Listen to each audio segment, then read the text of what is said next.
The arrival of the human diplomat. The massive spaceship descended slowly through the alien atmosphere, its sleek metallic body glinting against the setting sun. The ship was a symbol of humanity's growing power, a shining beacon that had traveled from Earth, across the stars, to a world that could either become a friend or a deadly enemy. The pilot, Ambassador Ethan, stood in the cockpit, staring out through the view screen. He was a tall man with a sharp jawline and deep brown eyes, his expression a mixture of hope and fear. This was his first mission to the Galactic Council, a place where the fate of his entire species could change. Ethan's mission was simple: negotiate peace. Earth had been sending diplomatic messages for years, but the Galactic Council, made up of representatives from the most powerful species in the galaxy, had refused to engage. Now, at last, he had a chance to speak with them face to face. He had no idea what awaited him on the planet below, but one thing was certain: this meeting could either make or break humanity's future in the galaxy. As the ship landed on the vast landing pad, the ground trembled slightly from the ship's massive weight. Ethan stood up from his seat, adjusting the collar of his uniform. His heart raced as he felt the weight of the moment pressing on his shoulders. This wasn't just another diplomatic mission. It was the most important mission of his career. If he succeeded, he would secure Earth's place in the galactic order. If he failed, humanity might be doomed. Outside the ship, a crowd of alien figures stood, watching him with cold, unblinking eyes. They were tall and strange, each one different from the other. Some had scales, others fur, and some were completely unknown to Ethan, their forms a bizarre mixture of anatomy that defied logic. The crowd stood still, as if they were waiting for something, but Ethan couldn't tell what. The air felt different here, thick, heavy, as though the very atmosphere was alive with secrets. Ethan could feel the tension in the air, but he pushed it aside. He had come here with a purpose, and nothing was going to shake his determination. The ramp of the ship lowered with a hiss, and Ethan stepped out onto the alien world for the first time. The ground beneath his boots was soft, almost sponge-like, and the sky above was a swirl of dark clouds and distant stars. The city around him was unlike anything on Earth. Towering, spindly spires reached up into the sky, their surfaces shimmering with an unnatural glow. The buildings seemed to pulse with life, as though they were breathing. The beings around him didn't move or speak. They just watched. Ethan walked down the ramp, keeping his posture straight, his hands clasped behind his back. He was prepared. He had trained for this moment, studied the alien species, their customs, and their languages. This was his time to shine, to prove that humans were more than just a primitive species looking for a place among the stars.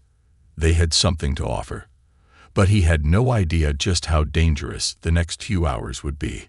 A voice broke the silence. It was deep and echoed in his mind, despite the fact that the alien speaker was standing several feet away. "Human," the voice said.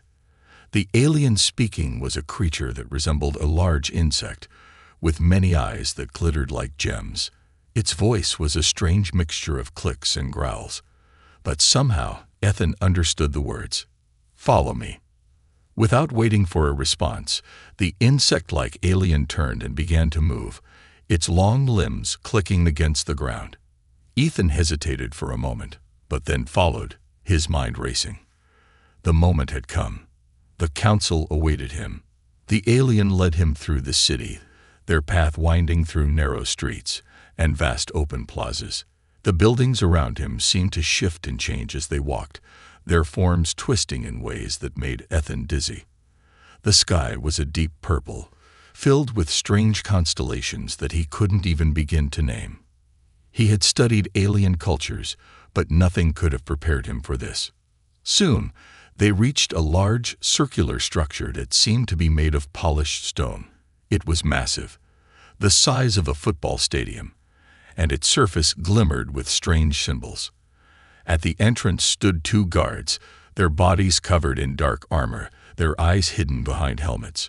The moment they saw Ethan and the alien, They stepped aside without a word. The alien led Ethan inside, and the doors closed behind them with a heavy thud. Inside, the atmosphere was tense, and the air felt colder. It was a grand chamber, with high ceilings that seemed to stretch up forever. In the center of the room sat a long table, around which sat several figures. These beings were the members of the Galactic Council. Ethan's eyes swept over them. There were beings from every corner of the galaxy, some humanoid, others not. There was a tall, elegant being with silver skin, its eyes glowing with an ethereal light. Another was a hulking, muscular figure with green skin, sharp claws, and glowing red eyes. And at the far end of the table sat Vorak, the leader of the council. He was a reptilian creature, his scales a deep shade of emerald. His eyes narrowed as he studied Ethan with a look of disdain. As Ethan approached the table, he could feel the weight of their gaze on him. It was as if the entire room was holding its breath. He stood before the council, trying to remain calm, but his heart pounded in his chest. The silence stretched on, until Vorak finally spoke. "Human," he said, his voice like gravel scraping against stone. "You stand here today, but your presence is a mistake. We do not need your kind." Ethan's stomach tightened, but he stood his ground. "I'm here to offer peace," he said, his voice steady. "Earth wishes to cooperate, to join the galaxy as equals." For a moment, there was only silence. Then Vorak's lips curled into a thin, menacing smile. "You are naive," he said, his tone cold. "Your species is a threat. We will not tolerate it." Ethan's blood ran cold. Something was wrong.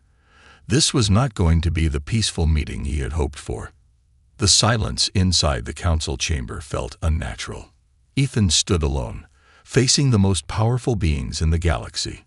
Their eyes, some glowing, some hidden behind strange lenses, stared at him without emotion.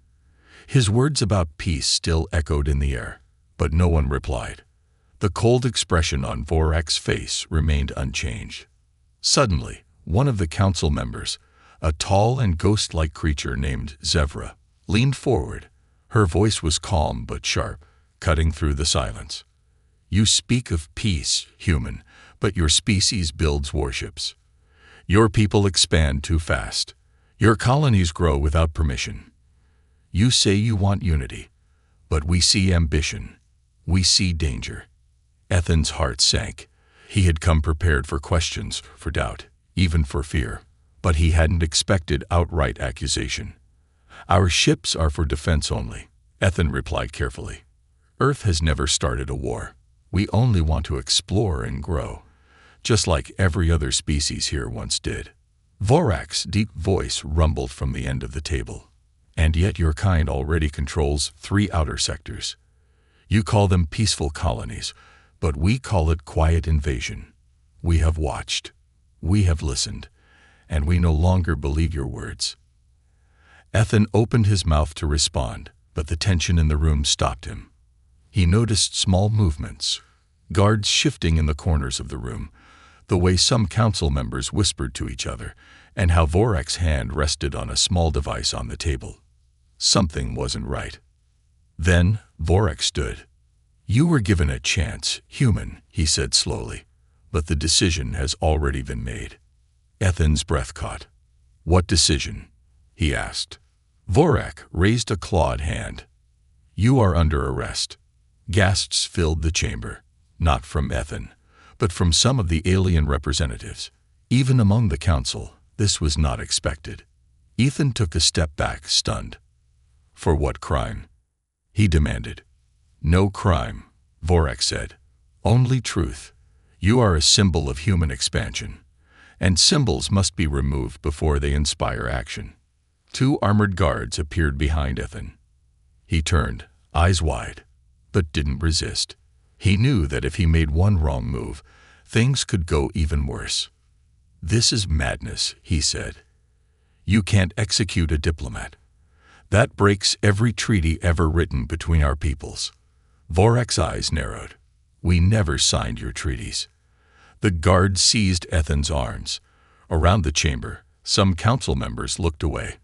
A few stood and left silently, not wanting to be part of what was coming. Ethan looked around the room, searching for anyone who might speak up, but no one moved. Not one voice spoke in his defense. As he was dragged out of the chamber, he passed under a tall arch where a strange orb floated above the doorway. As he moved beneath it, the orb changed color, deep red. Ethan didn't know what it meant, but he felt his stomach twist. The hallway was cold and dimly lit. The walls seemed to hum, like they were alive. The guards said nothing as they moved deeper into the structure.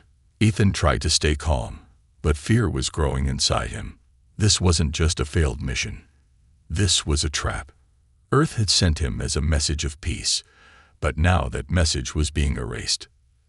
They reached a thick metal door. It slid open with a hiss, revealing the dark, windowless room.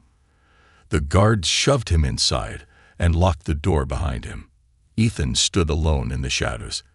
The only sound was the soft hum of hidden machinery. His mind raced. What had just happened? Was this really the end of his mission, of his life? Did Earth know what had gone wrong? Were they watching? Would they come? Suddenly, a faint blue light appeared in the corner of the room. A screen flickered on, showing the face of a young alien girl with gray skin and bright green eyes. She looked nervous, her voice soft. "You don't know me," she said, "but I'm part of the internal resistance. There are a few of us in the council who disagree with the execution order." Ethan stepped closer. "Why are you helping me?" "Because I've seen what your kind is really like," she said. "I've been to Earth. I've seen your people helping refugees, sharing technology, healing the sick. Not all of us want war, but Vorak does. He's been planning this for years." Ethan's eyes narrowed. "Planning what?"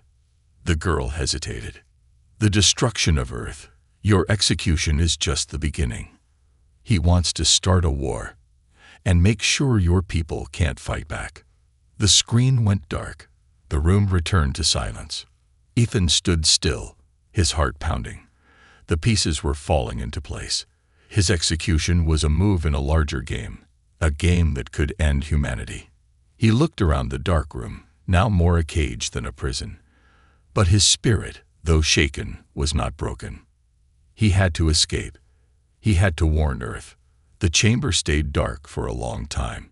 No one came, no voices, no footsteps, only silence and the low hum of unseen machines running deep within the walls. Ethan sat against the cold metal wall, his thoughts racing. His wrists were sore from the tight energy cuffs. His chest still ached with the weight of what the alien girl had told him. Vorak didn't just want him dead. He wanted all of Earth destroyed. Ethan's mission had been doomed from the start. The Council never wanted peace. His execution wasn't justice. It was the first move in a hidden war. Suddenly, a soft click echoed from the wall. A narrow panel slid open. The thin beam of light spilled into the room. A shadow stepped inside. Tall, cloaked, quiet. Ethan stood up tense. A whisper came. "Don't speak. We don't have much time." The figure stepped forward and pulled back the hood. It was the same girl from the screen, younger than Ethan expected, maybe the alien equivalent of a teenager. Her eyes were sharp, glowing slightly green in the dark.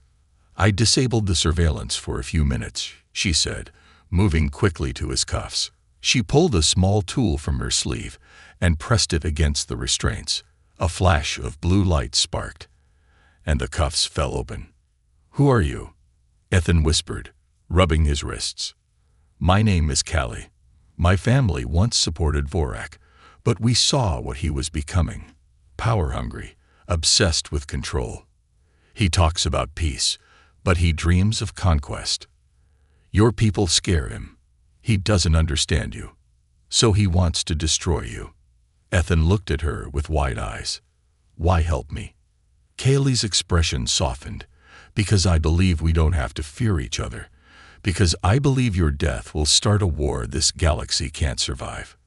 She pulled a small tablet from her cloak and tapped quickly. "There's a secret transport tunnel below this prison block. It leads outside the council compound." I can get you out. But after that, you'll be alone." Ethan hesitated. "Will you come with me?" Kaylee shook her head. "If I disappear, Vorak will suspect something. I can help you longer if I stay close to him. Pretend I'm still loyal." Ethan nodded, understanding the risk she was taking. "Thank you, Kaylee. I won't forget this." She pressed a panel on the wall, and a hidden door creaked open. "Go now. Follow the tunnel until you see a red light. Then turn left. There's an old diplomatic hangar there, long abandoned. You might find something useful." Ethan gave her one last look, then slipped through the door into the darkness. The tunnel was narrow and damp, with wires and pipes running overhead.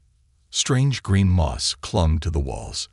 Ethan moved quickly, his footsteps echoing as he ran. Every second felt like a countdown to discovery. He passed under flickering lights, turned sharp corners, and finally saw the red light glowing ahead.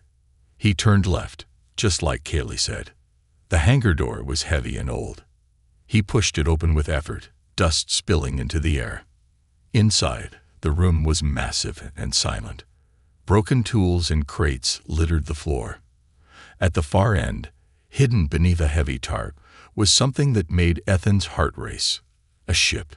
It was small, old, maybe outdated by alien standards, but it was real. It could fly. Ethan ran to it and pulled the tarp back. The ship was covered in dust, but mostly intact. He climbed inside and sat in the pilot's seat. The controls were strange, alien, glowing symbols instead of buttons, but he'd studied dozens of ship designs back on Earth. With shaking hands, he began powering it up. The engines groaned, sputtered, then roared to life. But just as he felt hope rising, a warning beep flashed on the console. He looked at the display. Launch bay sealed. Manual override required. "Of course," Ethan muttered. Nothing was ever easy. He climbed back out and searched the hangar. Near the wall, half buried under old crates, he found a control panel. It was damaged, but he could still access the override system. With some guesswork and a lot of luck, he managed to power it on. The hangar doors above him groaned and slowly began to open. Moonlight spilled in. But then, an alarm. Red lights flashed. A voice shouted from a nearby intercom in an alien tongue, followed by an English translation. "Prisoner 001 has escaped. All units to Hangar 7. Lethal force authorized." Ethan froze. Then the sound of boots. Dozens of them. Coming fast. He sprinted back into the ship, slammed the hatch shut, and gripped the controls. Come on," he whispered, hands flying over the console. Blaster fire rang out. Sparks exploded across the outer hull. Ethan gritted his teeth. He slammed the ignition. The ship rose. A missile flew past. Missed. Ethan pushed the thrusters. The ship shot through the air and out into the dark alien sky. But this wasn't over. In the distance, he could see ships scrambling to intercept him. The Council would never let him escape that easily. Vorak wanted him dead. And soon, the entire galaxy might want the same. Still, Ethan didn't stop. He was alive. Free. And now he knew the truth. He had to warn Earth, before darkness fell on everyone. The stars stretched endlessly ahead as Ethan's stolen ship pierced the upper atmosphere of the Council's planet. But freedom was an illusion, for now. Red alerts flashed on the control panel, and the rear scanners filled with dots. Enemy ships, fast ones. Ethan leaned forward, sweat running down his temple. The ship's systems were old, and the interface was foreign, but adrenaline sharpened his focus. He guided the ship into the upper orbit, dodging blasts that streaked past like angry comets. The hull rattled, groaned, but held. A voice crackled through the ship's comm system, cold and sharp. "Human vessel, you are ordered to power down. Surrender or be destroyed. You cannot escape." Ethan didn't answer. He knew the truth now. Surrender meant death. Not just for him, but for Earth. Vorak wasn't trying to stop a war. He was trying to start one, using Ethan's public execution as the spark. The enemy fighters moved closer, surrounding him in a triangle formation. Ethan recognized the maneuver. It was designed to trap and disable, not kill. Vorak wanted him alive. For now. Maybe to make an example of him on a live broadcast. Or worse, to trick humanity into thinking the Council still believed in peace before delivering the final blow. Ethan had seconds to act.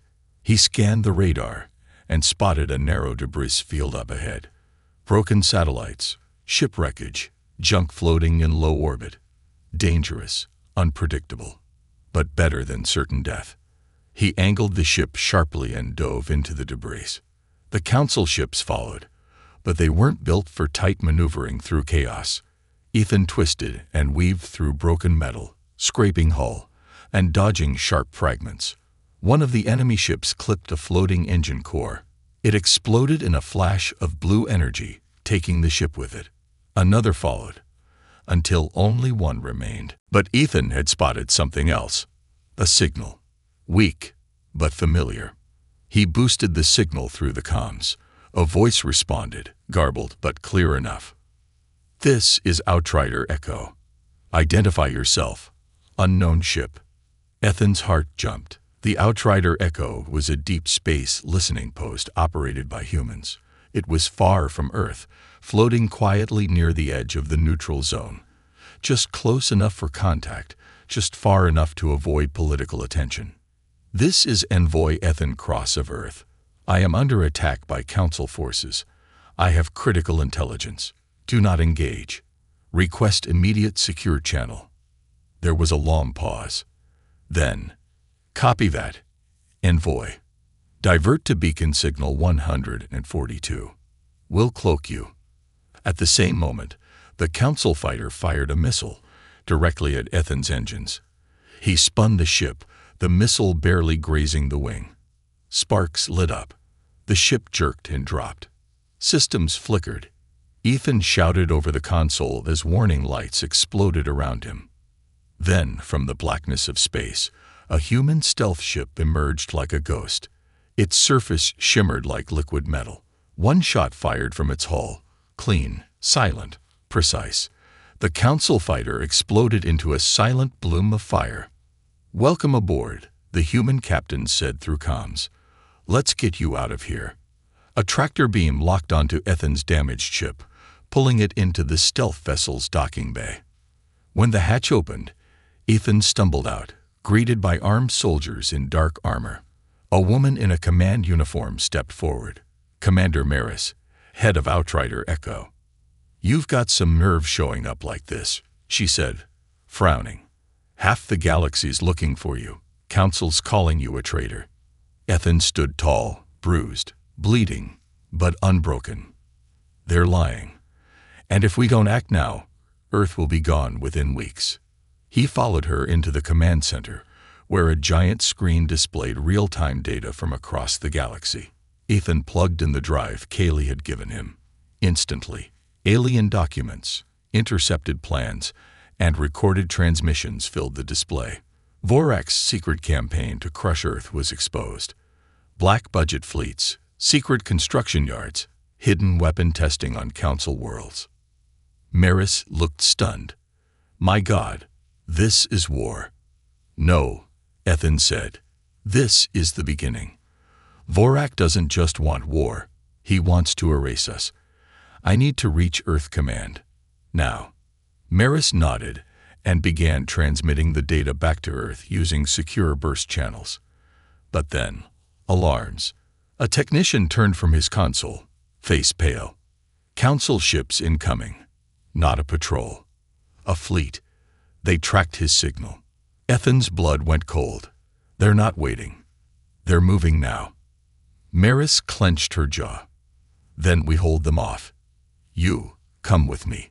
We're going to get you to Earth." The Outrider Echo began to shake. Explosions echoed as the enemy ships opened fire. The defense turrets roared to life. Space outside turned into a storm of blaster fire and burning metal. As Ethan followed Maris to the emergency jump shuttle, he looked back at the command center, at the brave crew who had just entered a war they hadn't asked for. He swore to himself, this would not be their end. It would be the beginning of Earth's greatest fight. But first, he had to survive the jump and warn his people before darkness fell across every human world.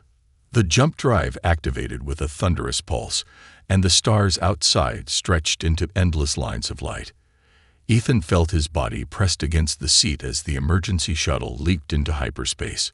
The roar of weapons and the chaos of battle faded behind him, replaced by a chilling silence that echoed the weight of everything he now carried. He sat back, breathing hard, eyes locked on the console screen displaying the countdown to re-entry. Less than 10 minutes to Earth command. But peace didn't come. His thoughts spun like a storm. Vorak had already launched his fleet. The Council's lies were spreading fast, and Earth had no idea that the storm was already coming for them.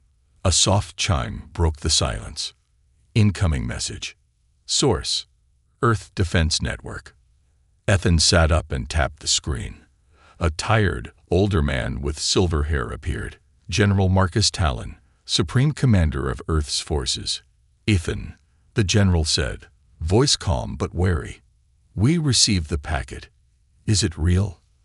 Yes, sir, Ethan replied, his voice steady. Everything. Vorak lied. The Council's vote was a sham. He's building war fleets. Earth isn't safe. We have hours at most before they strike. The general nodded slowly, eyes scanning data off-screen. We suspected something was off. But this, he looked up. I need you here. I need you to explain this to the High Command. Can you make it to the Mars Orbital Council base? I'm en route, Ethan said. ETA 4 minutes. Talon leaned closer. Ethan, thank you for staying alive. The screen went dark. As the jump ended, the stars snapped back into place. The red sphere of Mars rose ahead, glowing like a burning coal in the void. The massive orbital ring encircling it sparkled with thousands of lights. Earth's last stronghold beyond the home planet. But something was wrong. The alert lights across Ethan's console began to blink. No landing guidance, no comms response, just static. He switched frequencies. Nothing. Something's jamming us, he muttered, tightening his grip on the controls. Suddenly, a small explosion rocked the shuttle. Ethan's eyes widened. Blaster fire. From below, he veered the shuttle away and checked the scanners. A stealth drone, alien-built, had uncloaked near the station. It was armed. Ethan cursed. They're already here. He engaged evasive thrusters, spinning the shuttle in a tight loop. The drone followed, fast and merciless, firing with deadly precision. One blast struck the shuttle's wing, tearing off a section. Ethan gritted his teeth and forced the shuttle lower into Mars' gravity well, using the atmosphere's drag to slow his descent and lose the drone. The shuttle groaned, smoke filling the cockpit. Systems overloaded. But ahead, he saw the Council base, half buried in Mars' red dust. It looked peaceful, silent. Too silent. Ethan forced the emergency landing. The shuttle crashed into the Martian surface in a burst of dust and fire. Alarms blared. Ethan hit the release, the hatch blowing off. He stumbled into the red soil, coughing, boots crunching over metal scraps. He wasn't alone. Figures approached from the base entrance. Soldiers. Human. They aimed their weapons. Identify yourself, one shouted. I'm Envoy Ethan Cross. He yelled back, hands raised. Council's betrayed us. I have proof. Get me to command. The soldiers hesitated, then one lowered his rifle. We heard rumors. They said you were dead. I'm not. But Earth will be if we don't act now. They rushed him inside, through metal halls, blast doors, command checkpoints. Everything was tense, on edge. The war hadn't begun, but it was close. Inside the war room, giant screens showed enemy movements. Council ships approaching edge-of-system outposts. Disappearances, jammed signals, strange energy spikes near Saturn. Ethan stood before the High Command, the room filled with Earth's top generals, scientists, and diplomats. He played the evidence again. Vorak's voice. The secret votes. The war plans. Silence followed. Then General Talon stood. Activate all defense protocols. Alert every colony. This is not just an attack. This is extermination. The room burst into orders, messages, and coordination. But Ethan stepped back, eyes still on the screen. On Vorak's face. The enemy wasn't just at their gates. He was already inside them. And something told Ethan, this war wouldn't be like any before. It wouldn't be won by armies or fleets. It would be won by who broke first. And he refused to let it be humanity. The Emergency War Council had only just ended when the first wave hit. It started with silence, an eerie stillness across Earth's outermost colonies. No distress calls, no signals, just darkness. Mars lost contact with Europa Station, then Titan, then Ganymede. It was as if someone had turned off the stars themselves. Ethan stood in the command center, watching the feeds flicker and vanish, one by one. They're cutting off the edges, he muttered. Surrounding us. No warning. No declaration. Commander Maris, patched in via encrypted channel from the Outrider fleet, spoke urgently. This isn't a standard assault. They're erasing communication, cloaking movements, and eliminating key nodes. Vorak wants to blind Earth before he strikes. General Talon turned, face grim. We need to move faster. Activate the Overwatch protocol. Prepare the planetary defense grid. Mobilize every fleet. But even Earth's top generals hadn't anticipated what came next. A deep hum shook the Martian base, one that vibrated through bone. Lights flickered. Consoles shut down.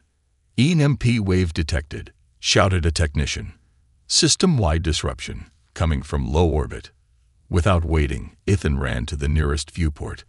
In the red-tinged sky above Mars, a council ship hovered like a shadow. It was massive, larger than any class ever seen by human eyes. Black, curved, and nearly silent, it loomed above the base like death itself. Then it fired. A beam of dark energy lanced down and struck the outer dome.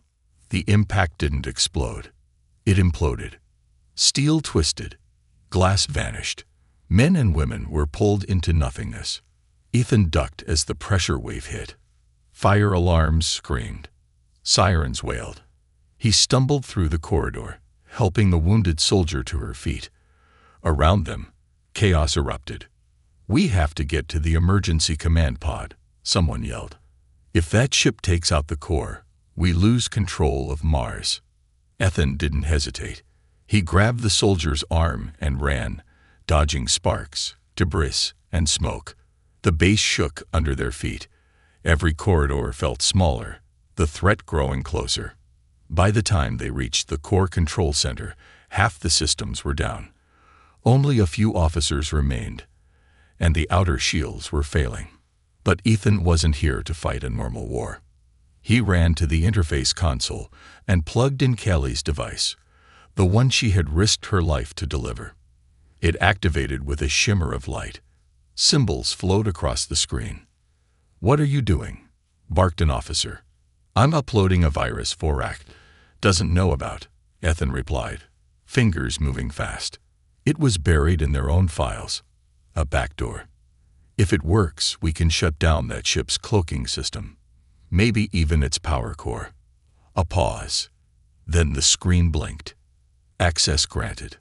Across the surface of Mars, satellite arrays pivoted. Signal beams focused on the enemy vessel. The ship, cloaked in darkness, flickered, its invisible armor peeling away like a skin. For the first time, human eyes could see it fully. And its weak points. Ethan turned to the officer. "Now, fire everything we've got." Missiles launched. Cannons roared. Railguns fired from orbit. The first volley struck the ship's underbelly. one of its energy cores. The explosion was massive, lighting up the sky like a false sun. The vessel shuddered, flames spilling from its side. It tried to retreat, but its cloak was failing, and Earth's ships were moving in. It wasn't destroyed, but it was wounded, and for the first time, the Council bled. Cheers erupted in the control center, but Ethan didn't smile. "They'll come harder next time," he said quietly. "We just told them we're not easy prey. Vorak won't stop. Not until Earth is ash."